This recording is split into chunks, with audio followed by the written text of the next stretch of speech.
Surprise bill? Need fast funds? CashNet USA can help. When you need money fast, be the hero. Apply in minutes at cashnetusa.com and get a fast decision. All loans subject to lender approval. Speed of funding is subject to verifications and your bank's processing times.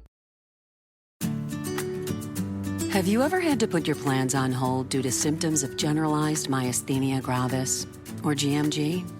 Like taking that weekend trip, talking with friends, or enjoying a meal. Learn about a treatment option that may help. Visit treatgmg.com to learn more. That's treatgmg.com.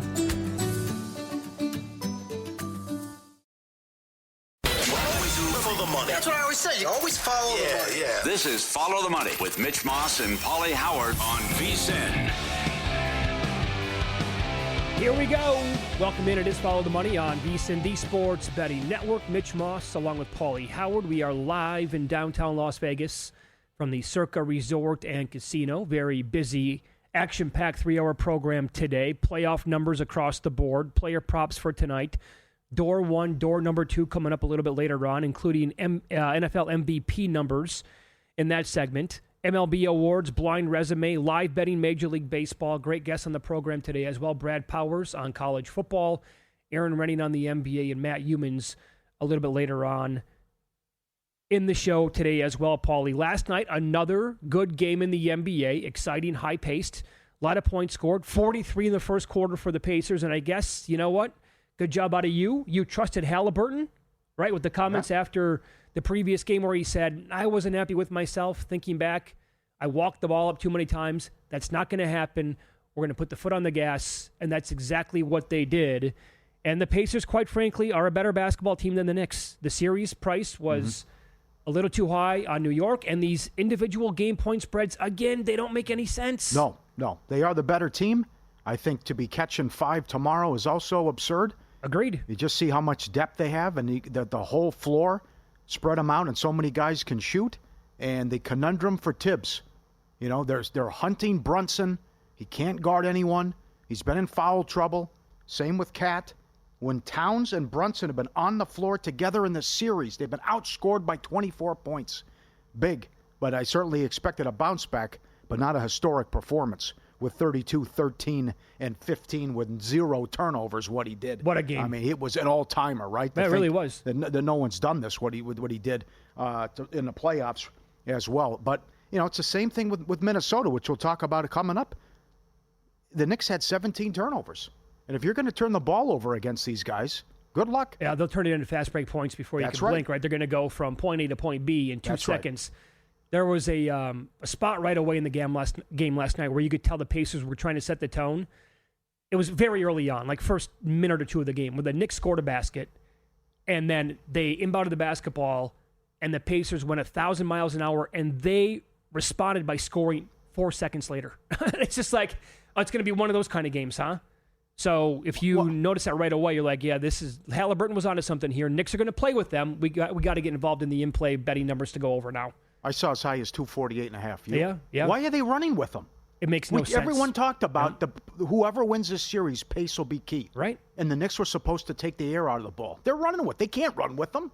They don't have depth. In Indiana, this is what they want you to do. They're going to wear you out. Start strong, close fast, use their depth, and how great they are offensively. And again, we talked about coming into the series, their effective field goal percentage was number 1 all time in the first 2 rounds, and that continues. What did that total officially move, by the way, before tip-off? Was it 2.5 points? 222 to 219. Yeah, so I mean, there you go. And so in the Killer Sports Challenge that we have on VSiN.com, I had a feeling that the number was going to go down, trying to read the market.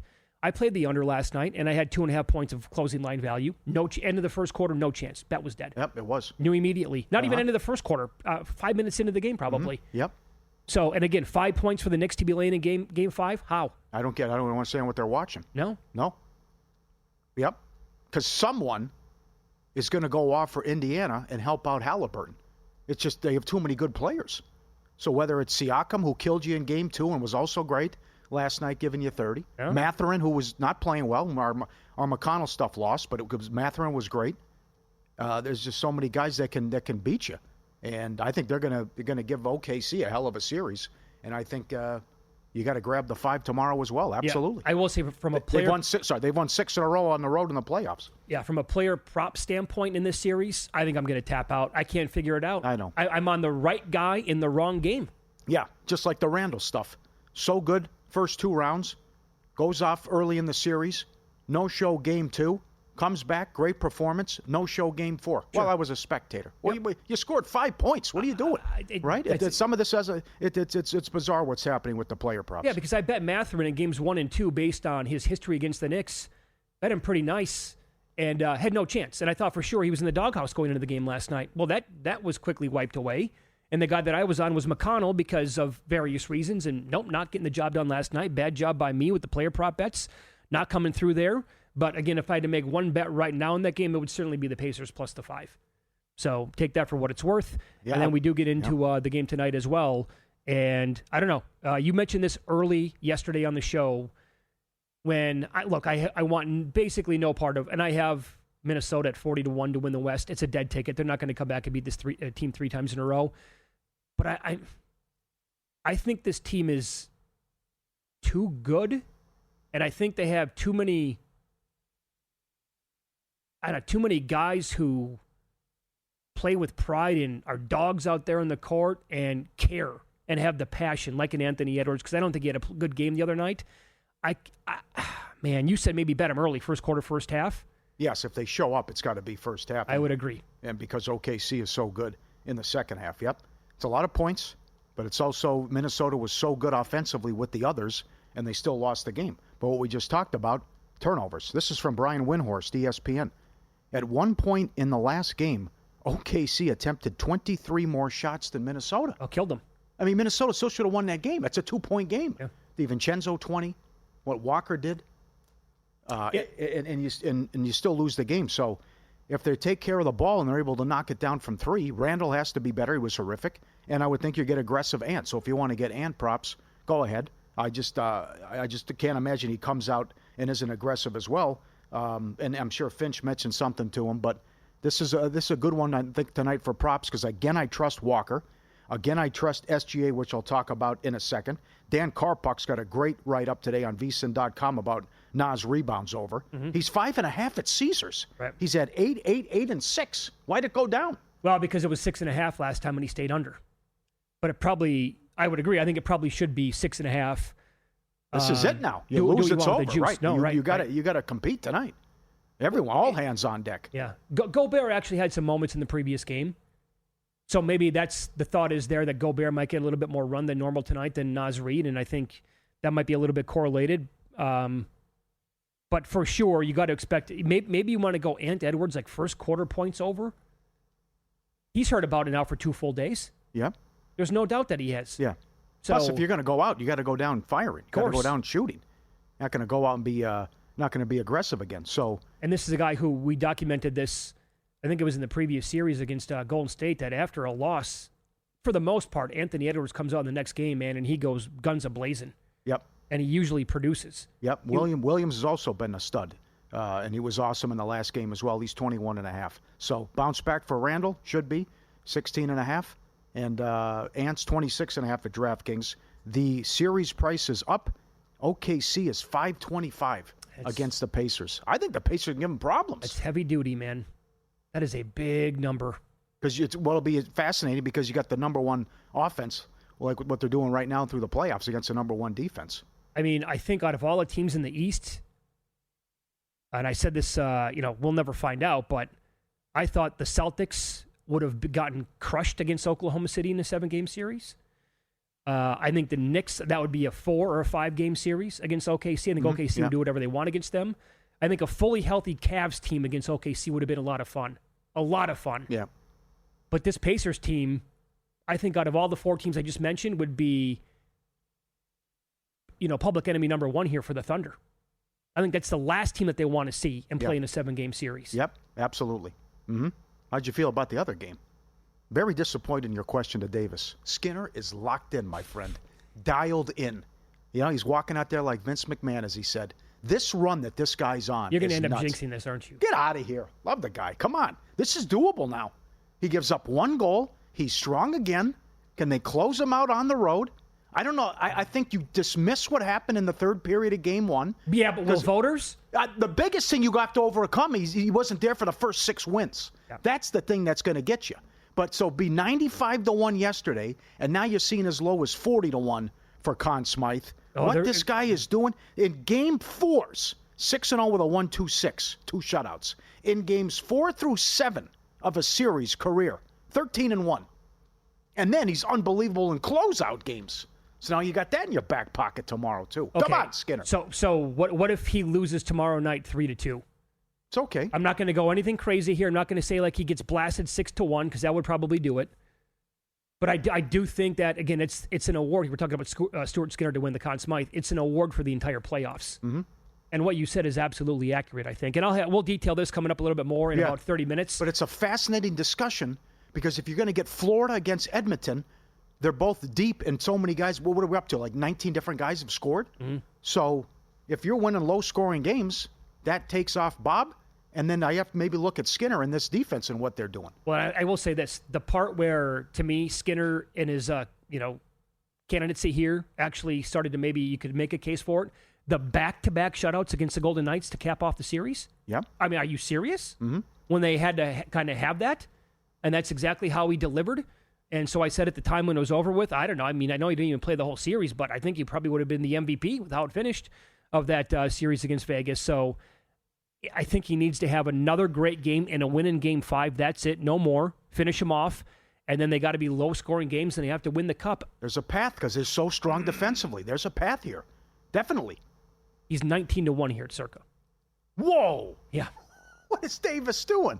He must have said no mas. Something came in. Oh, my God. He's given up 1 goal or fewer in 5 of his last 6 starts, 3 shutouts. It's an all-time redemption arc. It's a good tweet we got. That's exactly right. I've had people reach out to me to say he's absolutely got a pulse. Damn right. There is a path. Now, Hyman's out for the series. Yep. That's big. The big. But you might get Ekholm back, and if all these guys are guy scores here, Nugent Hopkins here, Draisaitl gets 1. I think Draisaitl's got a better case than McDavid, actually. So do I. All right. Right up next, we'll update live numbers, MLB scoreboard, and talk about tonight's schedule here on VSiN.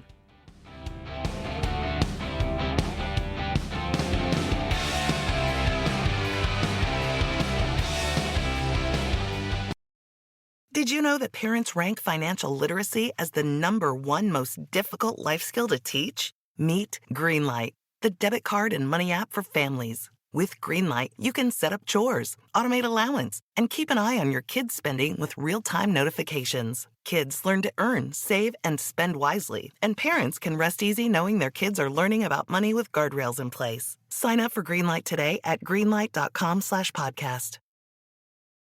And we're back, folks. It looks like Jim from sales just got in from his client lunch, and he's gotten receipts. His next meeting is in 2 minutes. The team is asking, can he get through his expenses in that time? He's going for it. Is that his phone? He's snapping a pic. He's texting Ramp. Jim is fast, but this is unheard of. That's it. He's done it. It's unbelievable.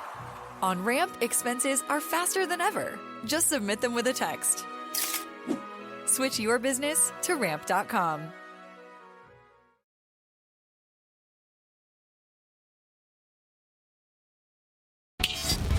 This is Follow the Money on VSiN. With some college football here with Brad Powers, professional sports bettor, been on this show and other shows here on the network on a weekly basis throughout the football season now for several years. And he is on the Progressive guest line. We'll get some best bets from him coming up in a second, but it's official now, Brad. You are out of Las Vegas. You moved away from this great city. And you've been here betting professionally now for more than a decade. Was sports betting a reason why? No, not the major reason why. Although, let's be honest. I mean, it's not like I would put Nevada as the greatest state in the world to sports betting in at least derivative markets, so to speak. So, I mean, when 80% of the handle in the country is by 2 sports books that the state of Nevada doesn't have. I mean, it's sometimes tough talking to customers where, well, I can't bet that in this state. I mean, legally, so to speak, I got to drive to Arizona. So, I mean, there's that. But, I mean, it was more personal. I mean, I got some aging parents that have a lot of land. I got to be closer to them. And then me personally, I was just, outside of sports betting in Vegas, the landscape of Nevada is not. Call me. Grew up in a very sheltered life, but a lot of the things that go on there on a day-to-day basis, it's not for me. There's a homeless problem in Nevada, and I don't want to take up the whole segment, but there's a lot of things I don't like. Crime, all that in Nevada that I'm old and tired and don't want to deal with it on a daily basis. Good luck to you. Yeah, fair enough. Very good. The last time we talked to you in January, you said your bets, you were going to monitor and watch what you bet and maybe not get as involved as much in the summer with volume. Is that true so far? It is true. And not, I already anticipated it probably, but twofold. One, even for a guy like myself that likes to think I can price uncertainty, there's more uncertainty than ever before. Why? Well, I mean, on a per team basis, even compared to last season, I'm not comparing it to 3 years ago or 10 years ago. Last season, 3 less returning starters per team on an average basis this year compared to last year. Also, I'm a big spring game guy. I watch 50 plus every year for the last 10 years. This year, 12. Why? They didn't televise them. So a lot of maybe extra nuggets that I'd like to pick up in a 2-hour viewing period didn't happen. On top of that, I mean, I think a lot of the markets have been relatively slow. Now everything's up now, but it should be. I mean, we're post Memorial Day now. So now we finally have some week 1 on all games. We have group of 5 win totals finally get posted. So it's been a little slow just because of, there's more roster turnover than ever before. And I think myself and the market in general, there's a little bit of hesitation to pull on trigger. With that being said, I've still made like 80 bets. Yeah. Okay. Well, I know that some coaches have said this, and out here locally, I think this made some national news. UNLV coach Dan Mullen, the new coach out here, said, let's just have like one period for the portal. Can't we just all agree on that? Does that make sense to you? Yes. Yeah. Post, the one that happens post regular season would be ideal instead of having to do it all over again, post spring. Although with that being said, I mean, the spring portal movement, did it impact the Georgias, the Ohio States, the Notre Dames of the world this go around? It didn't. Okay. It was mainly backup players that weren't going to start at bigger places or, a few key guys. I mean, there's teams at the G5 level that lost 4 or 5 starters. So, it didn't impact the higher ups of college football. But if you're paying attention to some of the lower levels, I mean, it certainly did. But it would be easier for me if it was just one. But we'll see. I mean, everything's on the table when it comes to college football and the ever-changing sport. Right. Was there a game? So books now are posting this stuff, and they have now for a good week or so. We're talking, week 0 games, week 1 numbers, beyond that as well. Was there a game or multiple games that you saw and you're like, wait a second here, my number is like kind of like way off of that? That's not the right number, or were they pretty close to where your numbers are at? Yeah, believe it or not, I've been doing this a decade plus. I thought it was the best release of like a full board at this point in the season that I've come across. Now, maybe that's a weakness in my own ratings that I'm not, adjusting for some reason, but I thought they did a pretty good job. With that being said, I made a ton of bets. Now, I'd already been pretty much involved with all the marquee games, your Ohio State, Texas, Notre Dame, Miami, TCU, North Carolina. We go down the list. I bet all them games. But some of the lower level games, I thought a few were off 3+ points. I'll give you one. A little bit in the weeds. I like Arizona. Lay it if you Arizona against Hawaii. I laid 10.5. So that's one. I haven't told anybody, but telling you guys. Thank you. That one is going to close 2 touchdowns. Wow. Oh, wow. Okay. All right. Thank you. Are you involved with TCU going against Belichick to start? I am. I like TCU. It's a bet that I made. And you know me, I made it a couple points ago, but I still think it's holding value. I think TCU should be favored. I think they're clearly the superior team. I like TCU generally speaking this year. I bet over their win total. That's still 6.5. I bet on the other side, I bet North Carolina under the win total. I am not buying Belichick. I'm not buying Belichick, period. For the longest time, that whole debate, Belichick or Brady, who should get the most credit. I was actually team Belichick for a long time until I wasn't. And now I think we got enough of a sample size, 10+ years, nearly 200 games without Tom Brady behind center. He's a below 500 coach. He's 70+ years old. He's never coached at the college level. I'm not a big fan of his assistant or support staff that he's put together. I'm not a big fan of him as a GM, period, or anybody. He's got the evaluating talent there. I think it's not a good sign that you're going out getting your starting quarterback, post spring. Name me all the teams that are, expected to go 8-4, 9-3. How many of them are going out and getting your starting quarterback? None. The only one is North Carolina this offseason. So under 7.5 for me. TCU beats them outright, I think. And Mr. No Days Off and that whole mantra. I mean, I'm seeing him on the beach playing footsie with the 20-year-old.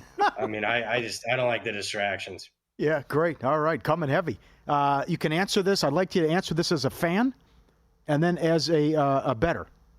You're concerned that they might take a sledgehammer to this sport, which now 16-team playoff, something that also was on the table, play-in games, top 2 teams in the conference would meet, and then you'd have 3 would play 6, 4 would play 5, the winners would meet. There was a scenario where maybe Iowa could have been a playoff team. I mean, you look at like a 6th-place team with all these tiebreakers, and a 7-5 team could be involved in this damn playoff. Yeah, to me, I think the sledgehammer has already been used multiple times. It's already the sport that we grew up with, or anybody in any other generation has grown up with, is gone. And I'll give you one example. Let's just look at the defending national champs, Ohio State. In any other year in the history of college football, the Michigan loss would have ended their season, basically, as far as their chance to get to the national championship game. And yet, it didn't. And they won the national championship. And to me, I think college football would have been a little more interesting had they, that result ended it. And Ryan Day would be on the most unbelievable hot seat. But they stayed in it, and they were able to, win the national championship. Now, as a bettor, more games, the merrier. Keep adding teams from the FCS. We got 20 more teams than when I started 10 years ago. We've got more games. Keep adding in the playoff. That's fine. More games and more opportunities for value. But boy, as a fan, I don't like a lot of the changes. Yeah, it's kind of like a wrecking ball to the sport now over the last several years. You mentioned that you've been betting like the marquee game. Oh, look at the hat I'm wearing. SC. I mean, they're so gutless. They don't want to play Notre Dame. There's only 3 blue blood rivalries as far as, the 8 blue bloods in the sport. Obviously Oklahoma, Texas, Michigan, Ohio State, Notre Dame, USC play one another. And one of those is going to go by the wayside because they're going to listen to gutless Lincoln Riley. I mean, come on. I just think it's a joke. No, it's super sad. I mean, you blame Notre Dame. Oh, the Notre Dame series doesn't do anything for us anymore. Well, you joined the Big Ten. Whose fault is that? I mean, you don't want to make a bunch of cross-country trips anymore. Well, whose fault is that? That's SC's fault. Awesome rant. Totally agree with what you just said there. How did you bet the Texas and Ohio State game, by the way? I'm looking at Ohio State about 3.5-point favorites now in that game. I laid 2.5 with the Buckeyes. Not one of my favorite bets, but a bet I thought both teams are pretty similar.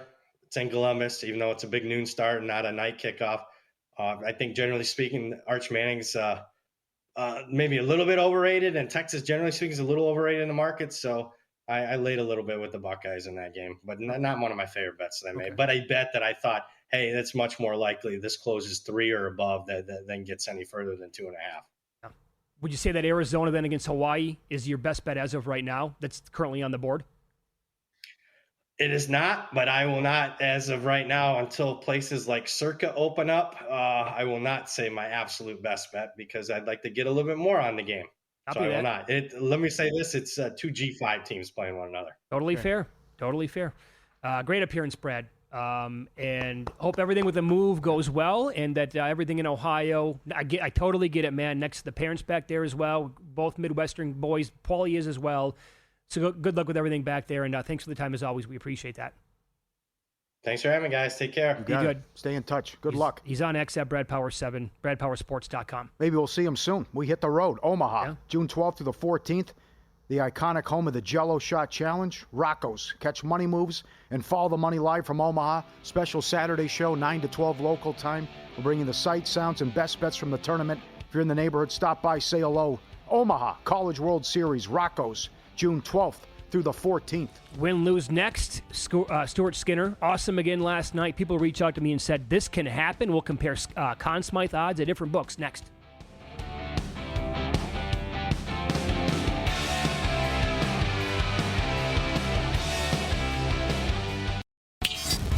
This is Follow the Money on VSiN. Updating the Major League Baseball scoreboard today. Paul Skeens was a dog today. I get it with the offense. To Zach Gallen and the Diamondbacks. Well, they're starting to hit, though. On the road. They are. And currently the 3 spot here in the 6th and they lead at Arizona by a score of 6-0. Gallen has been yanked, and it looks like he allowed 5 earned runs today.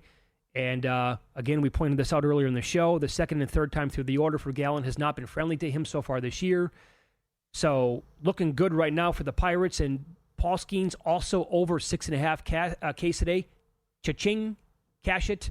That was plus money. Yep. He's only at 74 pitches as we speak.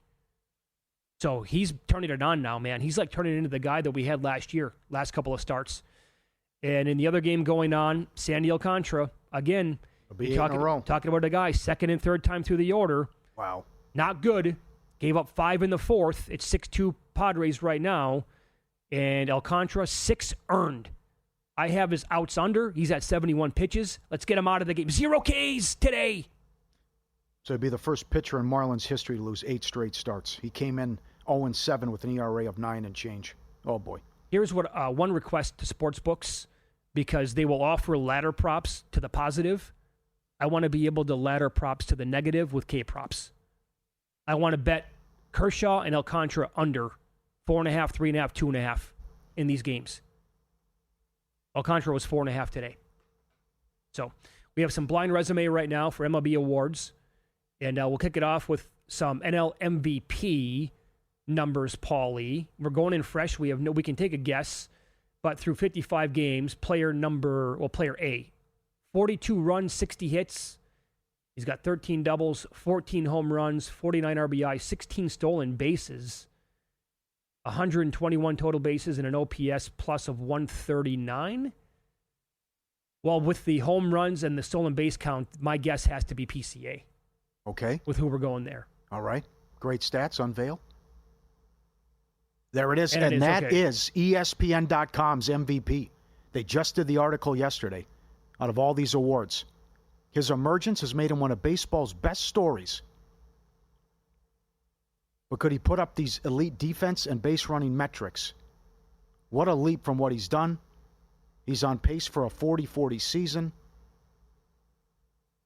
You know, he turned down a big contract extension, too, before the year. Okay, yeah. They got Ohtani right behind him, and then Tatis. Well, on the odds board, I know, we'll continue this before I give that away, but Ohtani's had a great May. We'll leave it at that. So that's player A. Let's get into player B with 52 games, 13 home runs, 38 runs scored, 28 RBIs, 8 stolen bases, a 138 OPS, slash line 278, 344, and 512.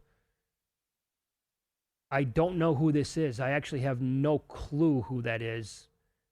Can we put up player B, please? Fernando Tatis, 6-1. Wow. His numbers aren't close to PCA. No. Wow. Not even in the same ballpark. What are we doing here? He was in a big funk, too. Broke out of it the last couple nights. Oh, clearly the guy. Wow. Now, here's the question, though. Can PCA do it for a full year? Yes. He's done it for 2 months. He needs to do it for 4 more. Oh, my God. His numbers blow Tatis's out of the water. Okay, player C here in the National League MVP market. 44 games, 58 hits, 30 runs scored. Not many there. 14 doubles, 9 home runs, 0 stolen bases. He's a lefty, Paulie. 356, 426, 620, a 194 OPS. I know who that is. Oh, yeah? I don't. That's Freddie Freeman. Is it? Oh, you got it. And 20-1. Okay. He's on that sick run, what he was doing, hitting almost 500 during that hitting streak and cashing that total base prop on a nightly basis. Would you want him at 20-1? No. I don't think he can overtake Ohtani, can he? No.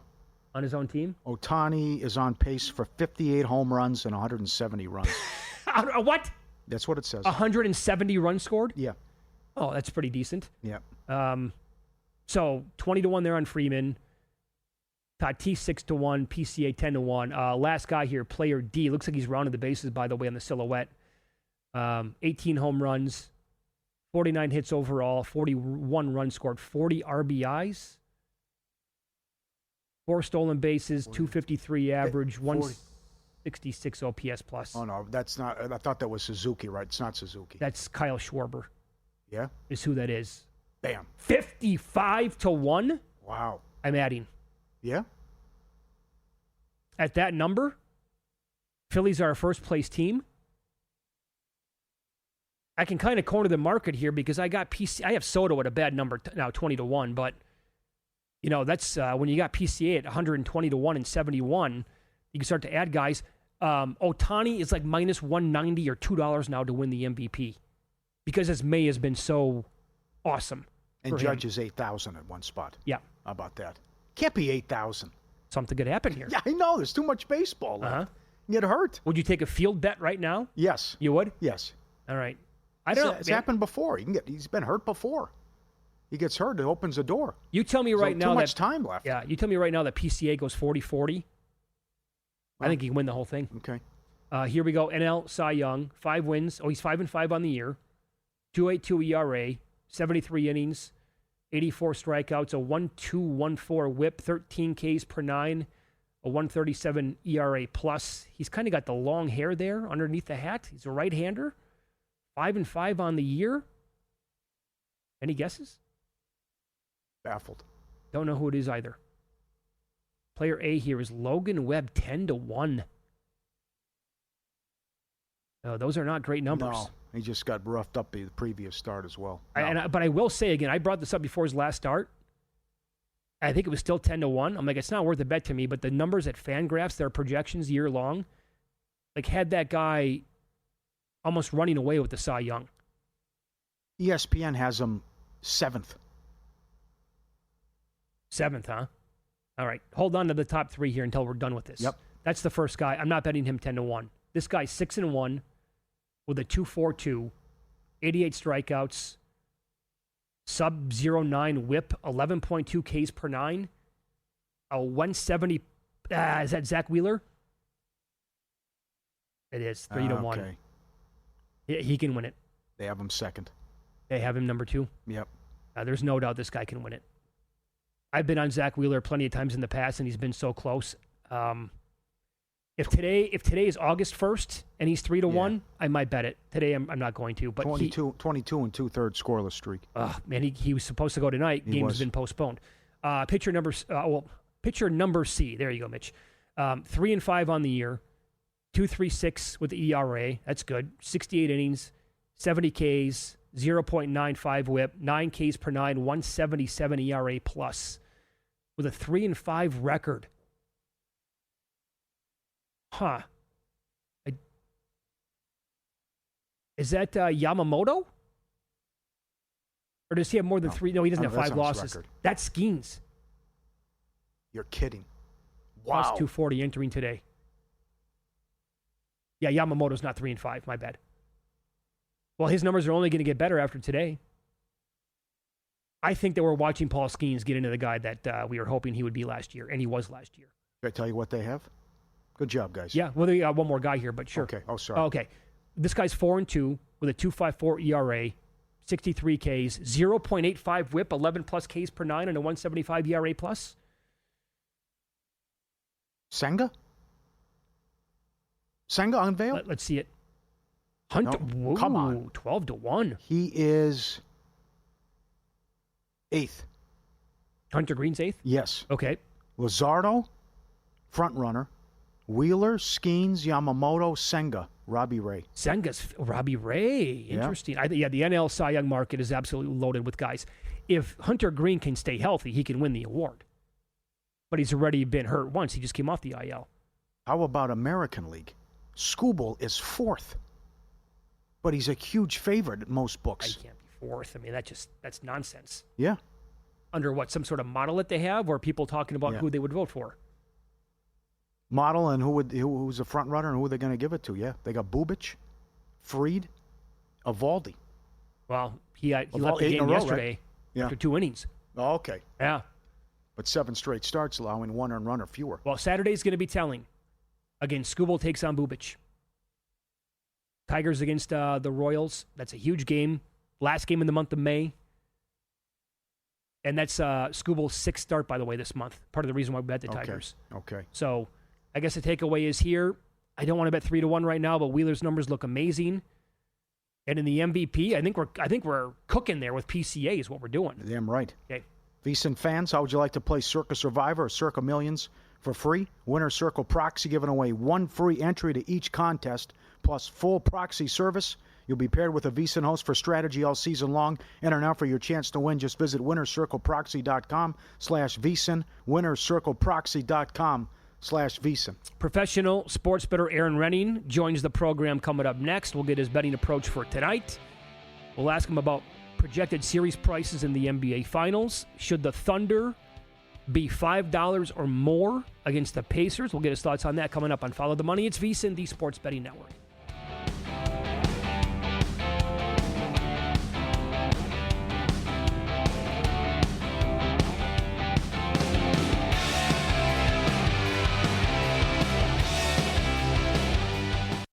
Did you know 39% of teen drivers admit to texting while driving? Even scarier, those who text are more likely to speed and run red lights. Shockingly, 94% know it's dangerous, but do it anyway. As a parent, you can't always be in the car, but you can stay connected to their safety with Greenlight Infinity's driving reports. Monitor their driving habits, see if they're using their phone, speeding, and more. These reports provide real data for meaningful conversations about safety. Plus, with weekly updates, you can track their progress over time. Help keep your teens safe. Sign up for Greenlight Infinity at greenlight.com/podcast.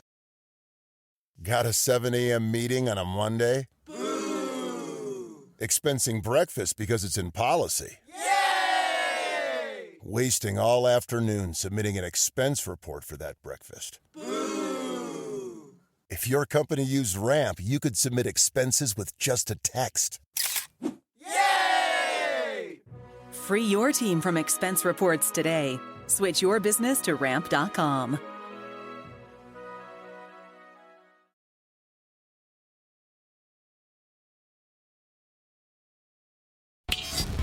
This is Follow the Money on VSiN. We'll hit the NBA here. It is Follow the Money on VSiN, the Sports Betting Network. Good to have you on board here on a Wednesday as we head out to the Progressive guest line. And professional sports bettor Aaron Renning joins the program now. Loves betting on the NBA. ER, good to talk to you again. How are you? I'm doing good, guys. Thanks for having me. Yeah. You bet. Paulie and I were talking about this not only today, but throughout the week and going back to like last week as well. We think the numbers here on a day-by-day basis with the Knicks and Pacers are a little funky. Like, you know, after game one, the loss there, the Knicks, I get it, the zigzag thing. Big game for them, laying 6.5 for a lot of that time before it closed like around 6. And then they go back to Indy, and the Pacers are laying like 1.5, 2. It seems like these teams are much closer than that. Do you agree with that, or do you think the Knicks are the play here in Game 5 as it goes back to the Garden? That's a very fair sentiment. Obviously, at this point, the market just hasn't given the Pacers enough credit. I don't know what they exactly are here in the postseason, but 10-4 against the spread or what have you. I have to say this: my numbers showed value on the Knicks from really since the playoffs started. I bet them in the series against the Pistons. I did bet them very small in the series against Boston. And I do have a series bet on them here against the Pacers, which obviously doesn't look very good at this standpoint. So, I guess, just from a power ranking standpoint, my numbers showed value in the Knicks. I still think, that Knicks top three with Brunson and Towns and Anunoby. I mean, you could even see when Towns brings it, that's a very tough three guys to beat, and you always want kind of three, stars, all-stars in the NBA playoffs. So, my value has been on the Knicks. Obviously, it's now or never, so I did bet the Knicks here in this game here for tomorrow. Again, got a little bit better number last night when the market opened. What do you think from a total standpoint? And it looks like the Knicks want to run with them, although that was just a crazy game, how high scoring that was. I saw the in-play as high as 248.5. I haven't done anything with the totals in this series. I was pretty neutral. I always kind of lean to play unders in the NBA playoffs, but didn't feel good about that. And a lot, as you mentioned, Paulie, with the Pacers here. I mean, whether it's Oklahoma Minnesota or the New York Knicks. I mean, you can't allow 130 in a playoff game and expect to win that game. But after the Pacers lost in that in that last not the last game, but the game before that, they just kind of regrouped and said, hey, we want to push the pace as much as possible and get back to ourselves, and that's exactly what they did. So it really doesn't make sense, but in some regard, The Knicks just haven't had a lot of choice as the Pacers have played their game for the most part of the series. And, that's obviously what they've been able to do is wear teams down. It looks like, and, that's kind of the trouble in this series with the Knicks losing the first two games. It's just a complete disaster because as this series went on, Pacers had the tempo, they had the youth, and the depth to really make it a series here. Yeah, by the way, for the record, the number is 4.5 now, pretty much at most books. Circa just moved to 4, by the way, ER. They moved back to 4. How about that? I didn't see. I mean, I think there was definitely concern, and even when I played it on a Towns injury, obviously on the line with you guys, I don't know if the news just came out or what. Okay. So what do you want to do with the game tonight? I still can't. I mean, Oklahoma City played a great game, but, I mean, my God, for Minnesota not to win that game outright in Game 4 is just an all-timer, right? So what do you want to do with the game tonight as it goes back to OKC? The T-Wolves are extremely frustrating team. They've been this way for, the last couple of years, even going back to last year's playoffs. I mean, they look like dynamite, like obviously an NBA Finals team some nights, and then they just don't have it on other nights. And it's, I call it the Rudy Gobert effect. And then, it just this offense can bog down. And that wasn't the problem. You score 126. And in fact, Minnesota shot 57% and 51%. Yep. The last two games against, historically this great Thunder defense. So I guess I'm always in that school. What goes up generally comes down. I think the T-Wolves probably have a very tough time scoring in this game. Again, you have this historic defense. They allow 143, 126. You get that short rest. You got to travel back to Oklahoma City here. So I think Minnesota will have a hard time scoring, which, again, they've certainly shown at times in this series, in this playoffs, 88 points, the first game of the series. So I think it kind of goes back to that. And I think we get the highest total here, but I have a pretty good bet on this one under the total. When did you jump in on OKC futures, realizing that Cleveland and Boston might be vulnerable here? Well, that's exactly it, Paul. I mean, you saw Boston down, 0-2. Cleveland was in trouble with injuries down in the series. And again, just mathematically, if those two teams were eliminated, the Thunder were going to go on and be a pretty big, series favorite, certainly against Indiana or New York. And I thought they'd be a pretty big favorite here. You see the writing on the wall against Minnesota. With that said, I mean, at that point, they were not out of the woods against Denver. And obviously that went to 7 games. So you had definitely a couple of days there where you could get the Thunder. I think I bought them plus 140, plus 130, plus 120, even maybe some plus 110, 100 in there. I was just kind of buying up as much as possible. And again, the market wasn't super huge because you had injuries with Boston and Cleveland at that point. But again, I thought the Thunder were definitely going to be, if you do that 2-team parlay against Minnesota, against Indiana or New York, you're going to still have a favorite. So I thought that was a good opportunity there. Yeah, and so what do you make then of the projected numbers? And books are offering this at some spots anyway across the country. If it is Thunder Pacers in the NBA Finals, they've made it like around 520 on Oklahoma City. You have to lay $520 to win 100. Is that in your ballpark there of numbers that you have? Yeah, like I said, I haven't had the Pacers rated that high. And to be honest, the bench, Nembhard, et cetera, those guys have really come through for that team. Those guys were not really that super highly thought of coming into the playoffs. So, yeah, that's definitely ballpark. I thought it would be kind of probably in between the price you said and kind of what they were against Minnesota as far as being a favorite. But, yeah, I mean, you're definitely going to have kind of a commanding favorite. And it's interesting because, again, you have to give the Pacers a ton of credit. I mean, it's hard to remember a team in the playoffs with just absolutely no fear. And that's the Pacers. Mm-hmm. And it's just worked out so well for them. I mean, if we get that finals, Pacers-Thunder, to me, it's kind of the future of the NBA. Mm-hmm. I mean, you have dynamic guards, defensive pressure, defensive, switching, and kind of this 5-out offense. And, unfortunately, probably for the Pacers, the Thunder are probably just, better or a little bit better in kind of doing that. Obviously, it's crazy with Halliburton and no turnovers last night, but there's no other team that can turn you over more and put pressure on you more than the Thunder. So, I mean, that's just fascinating, the Thunder defense against Halliburton right there as far as turning the ball over. But again, the Thunder are probably just more depth, a little bit deeper, a little bit more athletic, a little bit more skilled than the Pacers. But, yeah, at this point, you can't really discount what the Pacers have been able to do. Shams said on ESPN this week, get ready for the most unpredictable or the craziest offseason that we've had on record. If that happens, are you going to try to get ahead of it before the news breaks and grab any futures, or do you just really not play futures at all? Yeah, definitely I don't really get into that. I'm always kind of thankful when the NBA season finally gets over, guys, and need a little bit break from it. I think some of that is probably, news bait or news click, whatever you have. But yeah.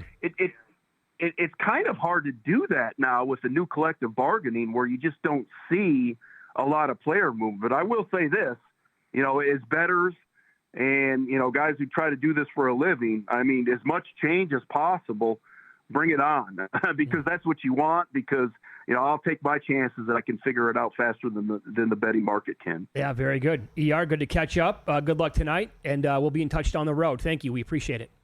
Absolutely. Thanks, guys. Have a good one. There you go. Aaron Renning, professional sports bettor on the Progressive Guest Line. Let me give you this. Killer Sports on X. Their NBA playoff database goes back to 2002. Oklahoma City is the only team to have lost their first 7 playoff road games ATS. The most to start the playoffs by an eventual NBA title team. The 07-08 Celtics, they lost their first 6 games in the playoffs that year, ATS. They were playing games back then that were in the 70s and in the 60s, I think. Yeah. That series against Cleveland? Yes. Yeah. Unbelievable. For the NBA, it was so much better back then, crowd. Yeah. They were so good and then went 7 with Atlanta and 7 with Cleveland. And then I think they took out Detroit in 6 and then had their way. But that was a rough start where they back-to-back Game 7s to start when they were so good in a regular season. All right, so we have a lot to get into next. A little NFL MVP and T-Wolves to come back and make the NBA Finals, or Stuart Skinner to win the Conn Smythe. Door 1, Door 2 next here on VSiN.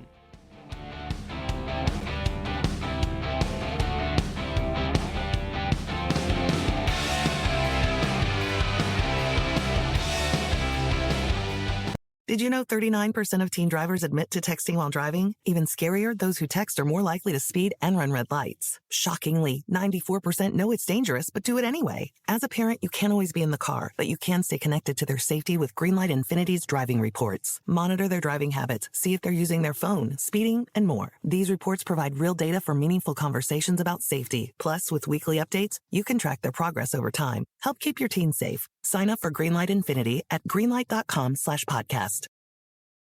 Got a 7 a.m. meeting on a Monday? Boo! Expensing breakfast because it's in policy? Yay! Wasting all afternoon submitting an expense report for that breakfast? Boo!